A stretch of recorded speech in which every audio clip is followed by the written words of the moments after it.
This week we leave the Yealm for Plymouth, where we sit out some bad weather, go for cocktails at the Plymouth Gin Distillery and eat at Rockfish. We then venture on to Falmouth and enter the harbour past the famous St Anthony Lighthouse, which features in Fraggle Rock. We did not see any Fraggles, Doozers or Gorgs. We left the River Yealm and immediately put up the sails on an easy broad reach.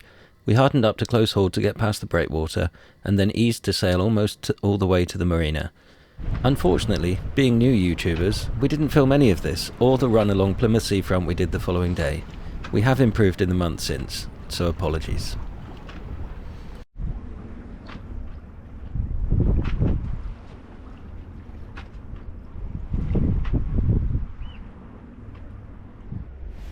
We're just leaving Newton Ferrers on the River Yealm. We're on our way to Plymouth and to go into a marina and do the chores for the week. So we'll be doing our laundry, probably a bit of video editing, cleaning the boat, all of those sorts of things. So, and the weather's turning and we're getting in a bit of rain and some heavy winds. So we'll see, and we'll probably get to explore a bit of Plymouth.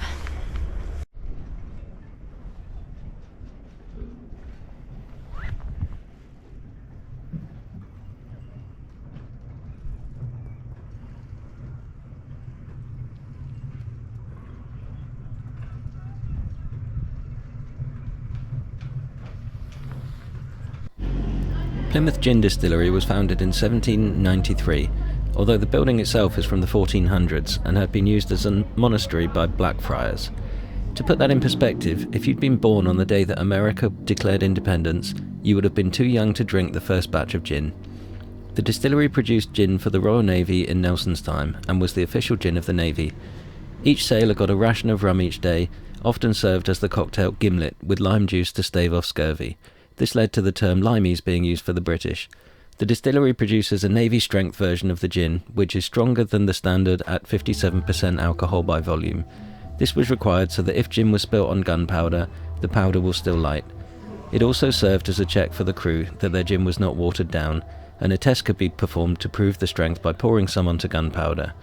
This led to the term proof, and 57% by volume is 100 proof to this day.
Not the texture I expected.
We've been at Plymouth now for a week, doing all of our chores and bits, which I'm sure we've spoken about, and we are just getting ready to leave. So I am downstairs and doing the washing up, making some coffees for on the trip, getting everything back to shipshape and stowed away so that we don't have any breakages on the trip. We've also got to get rid of some rubbish. Dave's currently filling up the water tanks, so we will hopefully be ready to go shortly. Morning, so I'm on deck, just filling up the tanks before we leave. Even though we're in a marina, we've used a full tank of water over the past week. So this morning we're going to go either to Foy River. For those not familiar, you might think of it as Fowey because it's spelled F-O-W-E-Y, or we're going to go to Falmouth. So the Foy River is quite a detour from the Falmouth path off to the north, so the distances aren't that much different. It's obviously further, as you'll see on the chart that I'll put up on screen, but only by probably a couple of hours overall, which means that it might be worth just punching on. If we go to Foy, it's only for one night, and it's only to make the journey shorter, and even then it's only because the weather today is a little bit probably going to be swelly because we've had a week of bad strong winds, heavy rains and stuff like that. Today hasn't completely improved, but it's improved enough that we can make progress westwards. So that's what we're going to do. We're not visiting Foy because we want to. We've been before. It's a very, very small village, so we've definitely seen everything that there is to see there. It's very picturesque, so if we do end up there, we will try to go ashore, but realistically, with the conditions, it won't be a pleasant trip ashore, so we might skip that one. But I may try and find some old video of Foy to show you guys. But yeah, if not, we'll head to Falmouth. The weather is then looking good later in the week to go over to the Scillies, and it's looking good in a week's time currently to jump over to Ireland. So fingers crossed, we've got a big move coming up, but we'll see how the conditions change. The weather reports generally 3 days out, they're pretty accurate. A week out, they can just completely reverse over time. So yeah, we'll see what we get. But currently filling the tanks, we're probably half an hour away from actually moving, and we'll update you as the day goes.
So we've done our passive plan. The weather's looking okay.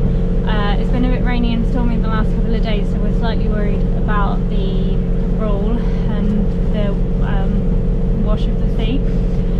So our first option is we're going to head to Falmouth. That is where we're hoping to get. It is quite a long sail today, but cross the fingers we can make it. We do have a secondary port that we could call in at, which is Foy. We've been there before. We would only end up picking up a mooring buoy. We'd probably not go to land if we did it, so we're not sure, but if the weather's that bad, then we can turn in there. And the third option, which is if we get out to sea and it's very, very bad, then we're actually just going to turn around and come back in and find a safe anchorage, which there's a few around, so we'll just make our choice if that happens. Cross our fingers it doesn't. We'll keep you updated on what we do.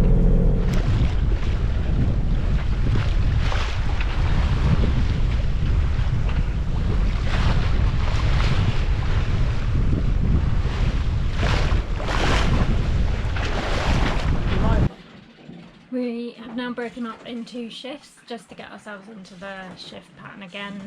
We haven't been very good and done any so far this trip. So we're doing 2 hours on and off. So I'm about an hour into mine, so we've just come down now to have a bit of a rest, might do some reading, and then I will make some lunch and go back up on deck with Dave. We're hoping to do quite a long sail, either one over to the Isles of Scilly, and then after that we're heading to Southern Ireland. So we'll definitely need to be well practiced on shifts by then. Hopefully, visually you can see from the video, it's quite rolly. The swell is a bit bigger than we were hoping for, but it's still manageable and probably less big, silly words, not as big as it was when we were coming up to making our way down here anyway. So yes, we'll report back later.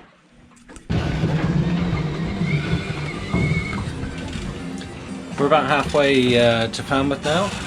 The conditions were good, so we decided to just crack on to Falmouth and skip Foy on this occasion. As I said earlier, we've been there before. Anybody sailing in this area that's not been, very highly recommend to go into Foy. It's a beautiful little village, but we decided to make some progress. So I'm currently down below, Jude's up on watch, and I'm making a cup of tea. I'll go back up in about an hour, and then we should have about another 2 hours or so to sail. The day actually turned out to be reasonably sunny, and it's not as cold or as windy as we thought it was going to be. So going pretty well.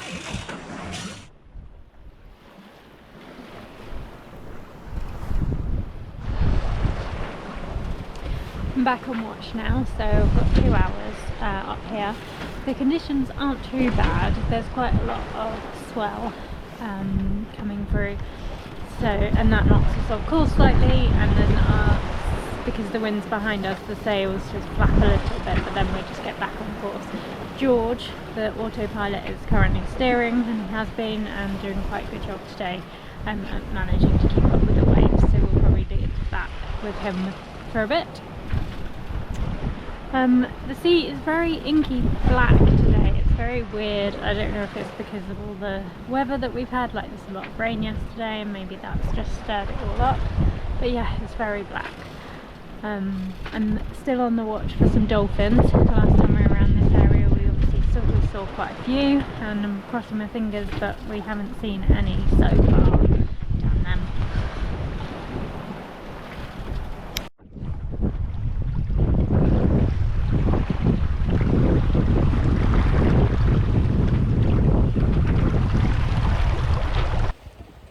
I'm back on watch now. Jude's gone down below for a bit of a rest and to warm up. Not particularly cold, but it's when you sat out for a couple of hours at a time, it gets a bit chilly, so we like to swap out and warm up a bit, have a cup of tea every now and then. We're just passing Dodman Point in Cornwall, a couple of hours away from turning into Falmouth now. We've heard that there is a large cruise ship that's anchored across the harbour entrance, so that'll be interesting when we get there. I've had a look on AIS, and it literally looks like it's anchored across the channel, which is unusual in a busy port. We'll see what it looks like when we get there. Falmouth's a pretty big harbour, so there should be room, but apparently it's the biggest ship to ever enter the harbour. So I guess we'll see when we get there. For now, it's still a bit rolly. We're going dead downwind again. I don't think we've done anything but dead downwind since we set off a couple of weeks ago, or 3 weeks ago now. So our tracks are looking pretty much straight as if we were motoring, but we're not. It's been consistent easterlies for weeks, other than the weather that we were sitting out in Plymouth, where it was strong enough and wet enough we didn't really want to go sailing anyway, so we just sat and enjoyed ourselves with some gin at the distillery and some food. But yeah, now we're coming into Falmouth. We're hoping to move on fairly quickly from Falmouth. So the sun's come out again, absolutely lovely. If we look towards the land, very, very foggy. If we look towards the sea, very, very blue. So it's clear to see why we've decided to be at the sea. quite strange when you're at sea and you get text saying your Amazon parcel is going to get delivered. I've got some new charts for the Irish Sea coming, getting them to delivered to my mum's place because we are going back to the house again. And I didn't actually have charts for the Irish Sea for some reason, so we've decided to buy some before we get there and just make sure that we've got a passage planning chart on paper. We obviously use the plotters. We've got a plotter above and below deck, plus I've got Navionics on the phone and various programs on the laptop. But it's very hard to beat a paper chart for just very quickly being able to see whether there are any dangers along the route or shallow bits or any of those sorts of things. So yeah. Pan sailboat, Amarok, this is Falmouth Coast Guard. And there's the Coast Guard again to ruin the video. We're approaching Falmouth Harbour now. We've had to start motoring because the wind has completely died. And we can see the large ship just leaving. Obviously the weather has improved. I'm told that the reason why they were in the harbour in the first place is because the anchorage out in the bay, there was a strong easterly yesterday, which is why we were in Plymouth, but that would have blown them directly onto the shore, so they obviously wanted some more protection, and presumably being a cruise ship they have the money to justify going into the harbour and convincing people to let them in. But we're watching them leave now, and the cruise ship is as high as the headland at St Anthony Head. And it's just absolutely ginormous. We're used to seeing these boats obviously in Portsmouth Harbour. They go and dock in Southampton, the international cruises, and some of them go into Portsmouth. The large Virgin Scarlet Lady, I think it's called, was based in Portsmouth, and that would block out the whole of Portsmouth as it went past. It was a very, very large ship. But yeah, we were surprised to see it leaving. Glad it has, because that means that the channel is no longer blocked by an enormous cruise ship, so our entry into Falmouth should be easy. And as you can see behind me, we've got lovely skies above us, sort of mackerel skies, and blue all the way around for the first time today. Earlier on the land was looking decidedly grubby and grey, but that's now improved. The mist has lifted over the land. We've had blue out at sea all day, but the land has been not so good.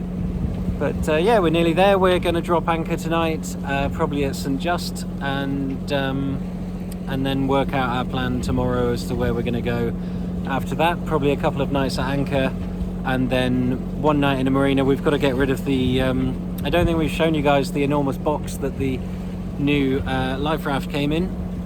But it's the biggest box I've ever had, and it's a big plastic one that you're supposed to send the unit back in for servicing, and by that time we'd sold the car, so it's just been living in the front cabin, really in the way. But I've got a storage unit in Cornwall to put all the stuff from the house, so we're going to ditch that. We're going to ditch some extra tools and stuff that we don't need, and hopefully have a bit more space on board going forwards. So we'll update you later.